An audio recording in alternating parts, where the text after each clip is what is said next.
بسم اللہ الرحمن الرحیم۔ السلام علیکم محترم سامعین اور عزیز طلبہ کرام، امید کرتا ہوں کہ آپ تمام احباب خیر و عافیت سے ہوں گے۔ آج کا ہمارا سبق نمبر 18 ہے، جس میں ہم شاعر قطری بن الفجاء کو دوسری بار پڑھیں گے، سمجھیں گے۔ ان کا تعارف ہم نے پہلے اسباق میں کیا ہے، تو آئیے اشعار کو پڑھتے ہیں اور سمجھتے ہیں۔ وقال قطری بن الفجاء لا يركنن أحد إلى الإحجام يوم الوغى متخوفا لحمامي، فلقد أراني للرماح دريئة من عن يميني مرة وأمامي، حتى خضبت بما تحدر من دمي أكناف سرجي أو عنان لجامي، ثم انصرفت وقد أصبت ولم أصب جذع البصيرة قارح الإقدام۔ تو آئیے ان کا ترجمہ کرتے ہیں۔ اس میں یہ اپنی بہادری بیان کر رہے ہیں۔ لا يركن أحد إلى الإحجام، موت سے ڈر کر کوئی بھی جنگ کے دن پیچھے جانے کی رغبت نہ کرے۔ لا يركنن ای لا يتخلف،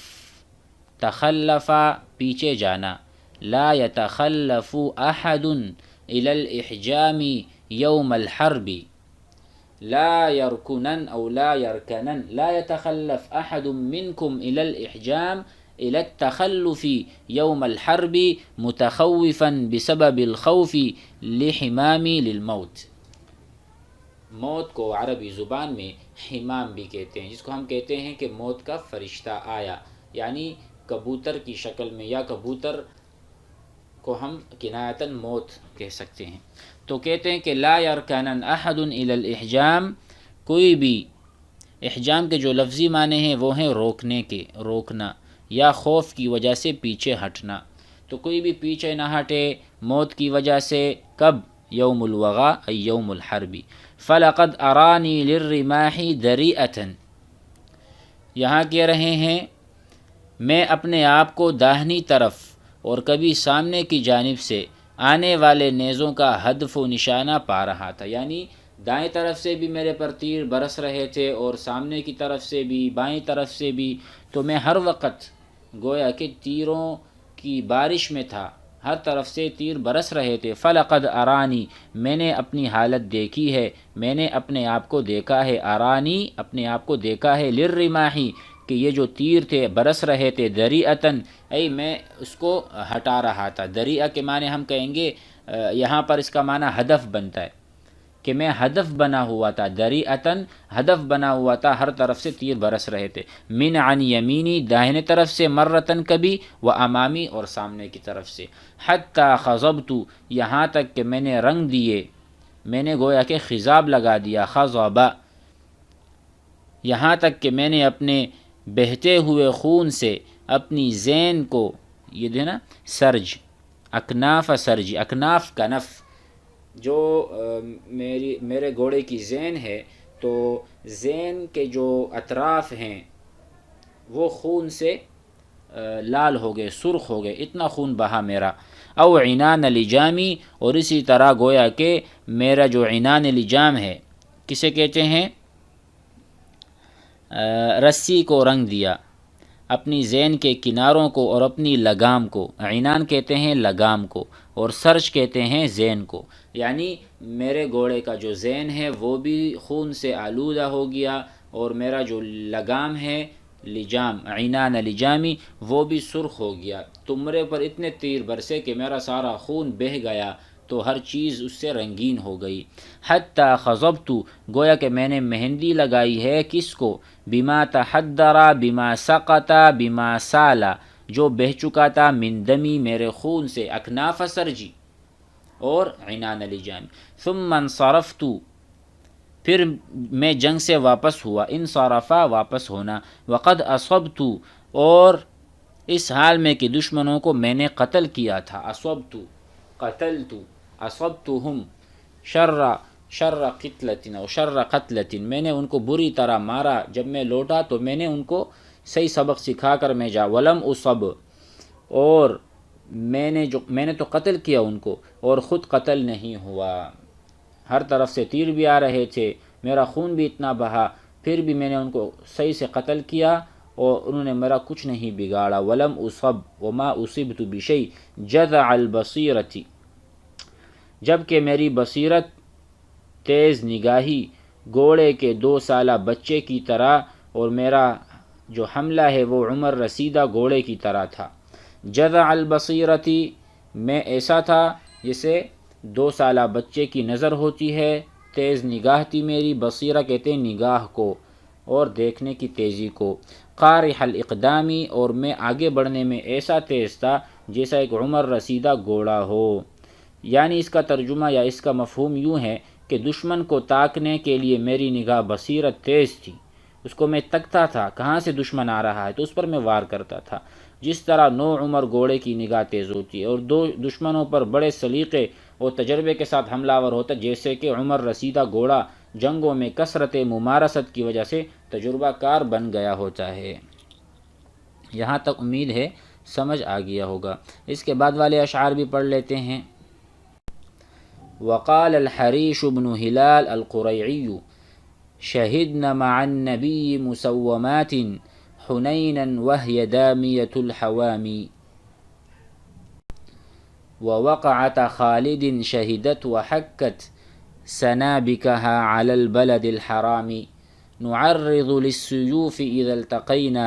وجوها لا تعرض للطام ولست بخالع عني ثيابي إذا هر الكمات ولا أرامي ولكني يجول المهر تحتي إلى الغارات بالغضب الحسام۔ یہ جو شاعر ہیں حریش بن ہلال القریعی، یہ اسلامی شاعر ہیں اور یہ جو واقعہ یا اشعار کہہ رہے ہیں اس میں یہ بیان ہے کہ جنگ حنین میں ہماری کیا حالت تھی اور خالد رضی اللہ عنہ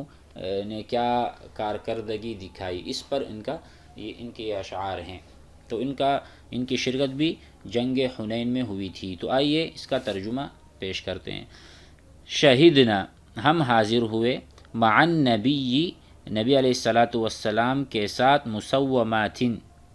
اب یہ سمجھیں شہدنا کیونکہ شہید، شہیدہ، شہیدو، شہیدت، شہیدتا،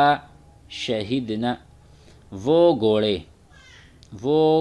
وہ شہ سوار، مسومات جو مسومات تھے، مع النبی یعنی مسومات، معلمات جو گھوڑے تھے وہ سارے حاضر ہوئے تھے، کس کے ساتھ؟ نبی علیہ السلام کے ساتھ، حنیناً، حنین میں۔ اصل میں اشعار تو اتنے ہوتے ہیں کہ ہم اس کا ترجمہ یہاں وہاں سے جوڑ کر ہی ہمیں آسانی سے سمجھ آتا ہے۔ تو شہدنا مسومات حنیناً مع النبی، مسومات گھوڑے جس پر ہم نے علامات، نشان زدہ گھوڑے، مسومات ہم کہیں گے نشان زدہ گھوڑے حاضر ہوئے تھے حنین میں نبی علیہ السلام کے ساتھ، دامیۃ الحوامی، اس حال میں کہ اس کے سم کے اطراف دشمنوں کے روننے کی وجہ سے خون آلودہ تھے۔ دیکھو نا، دامیہ معنی دم کہتے ہیں خون کو، یا متلطخہ یعنی خون سے لت پت تھے۔ الحوامی جمع حوامی، اس کا جو مفرد حامیتن، حامیہ کہتے ہیں اس کو، اس کا ترجمہ بنے گا حامیہ کے سم کے اطراف مراد ہیں، ٹھیک ہے، سم کے افراد خون سے لت پت تھے۔ ووقعت خالد، اسی طرح کہتے ہیں کہ شہدنا مسومات وقعت خالد، اور وہ گھوڑے اور وہ نشان زدہ گھوڑے وہ حاضر ہوئے تھے، وقعت خالد یعنی خالد بن الولید رضی اللہ عنہ کے معرکے میں بھی حاضر ہوئے تھے، شہیدت۔ وحکت سنابکہا، تو کہتے ہیں کہ انہوں نے اپنے سم کے کنارے بھی رگڑے تھے مکہ میں داخل ہونے کے لیے۔ دیکھو، ووقعت خالد شہیدت، اور خالد رضی اللہ عنہ کا جو واقعہ ہے، معرکہ ہے، اس میں بھی وہ حاضر ہوئے تھے۔ وحکت سنابکہا، انہوں نے اپنے جو حوافر ہیں یا اپنے جو سم ہیں اس کو رگڑے تھے، اس سے خون کو ہٹایا تھا، علی البلد الحرامی، جب وہ مکہ مکرمہ میں داخل ہو رہے تھے۔ تو اس سے مراد کہ وہاں پر انہوں نے خون کی قربانیاں دی تھی، ندیاں بہائیں، آج وہ داخل ہو رہے ہیں مکہ مکرمہ میں۔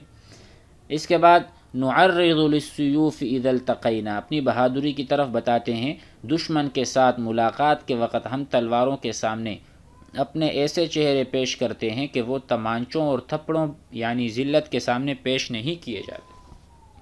نعرض، ہم آگے بڑھتے ہیں، للسیوفی، تلواروں کے سامنے، اذا التقینا، جب ہم جنگ میں ہوتے ہیں، وجوہن، اپنے چہروں کو، نعرض وجوہن، ایسے سمجھ لیں، ہم پیش کرتے ہیں، نعرض، نقدم،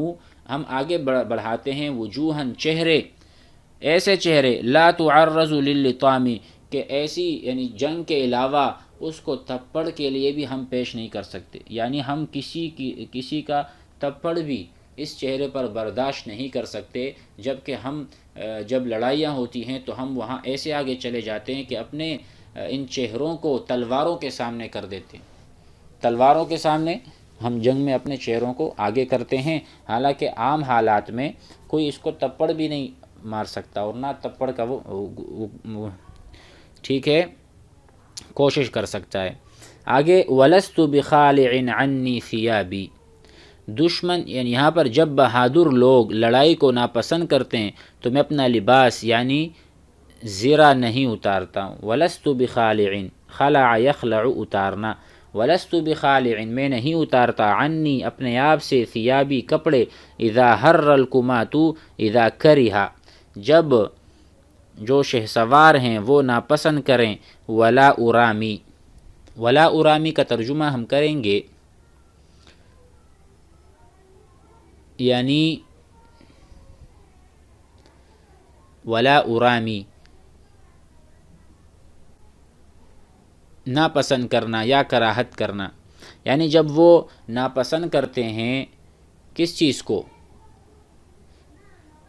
جب وہ ناپسند کرتے ہیں کہ بھائی نہ میں نیزہ بازی اور تیر اندازی کرتا ہوں، گویا کہ وہ کہتے ہیں کہ نہ میں نیزہ بازی کو پسند کرتا ہوں نہ میں تیر اندازی کو پسند کرتا ہوں، تو اس حالت میں پھر زرہ نہیں اتارتا، میں تو مقابلہ کروں گا، میں تو پیچھے نہیں ہٹنے والا، یعنی دور سے تیر اندازی نہیں کرتا بلکہ قریب جا کر تلوار سے لڑتا ہوں۔ دیکھو عنی ثیاب اذا ہر ولا ارامی ولا اکون بعیدا جدا بل انا قریب، میں قریب سے وار کرتا ہوں۔ آخری شعر ولکنی یجول المہر تحتی، میں سواری کا نوع عمر گھوڑا، المہر، مہر کہتے ہیں ولد الفرس، گھوڑے کے بیٹے کو یعنی چھوٹا، ولکنی یجول، جال یجول گھمانا یا سواری کرنا یا جولانی کرنا، تو کہا کہ ولکنی یجول المہر، میری سواری کا نوع عمر گھوڑا غارت گری کی جانب جولانی کرتا ہے، الی الغارات، غارت گری، الی الحروب، الی الوغا، الی الحرب، جنگ کی طرف وہ پیش قدمی کرتا ہے، پیچھے نہیں ہٹتا۔ تو اس میں اس چیز کا بیان ہے، الی الغارات، الی الصعوبات، بالغضب الحسام، یہاں پر مراد ہے کہ اس حال میں کہ میرے پاس کاٹنے والی تیز تلوار ہوتی ہے، یعنی ولاکنی یجول المہر، میں فرس کا جو بیٹا ہے اس کے ساتھ گھومتا ہوں، تحتی الی الغارات بالغضب الحسام بالسیف القاطع، میرے ہاتھ میں سیف قاطع ہوتا ہے، کاٹنے والی تلوار، اور میرے پیروں کے نیچے وہ کیا ہوتا ہے، کیا کہتے ہیں، نو عمر گھوڑا، تیز گھوڑا ہوتا ہے۔ تو یہ دو چیزیں اپنے ساتھ لے کر میں دشمن کی صفوں کو چیرتا ہوا ان کو قتل کرتا ہوں۔ تو آج کے لیے اتنا کافی ہے، امید ہے سمجھ آ گیا ہوگا۔ والسلام علیکم۔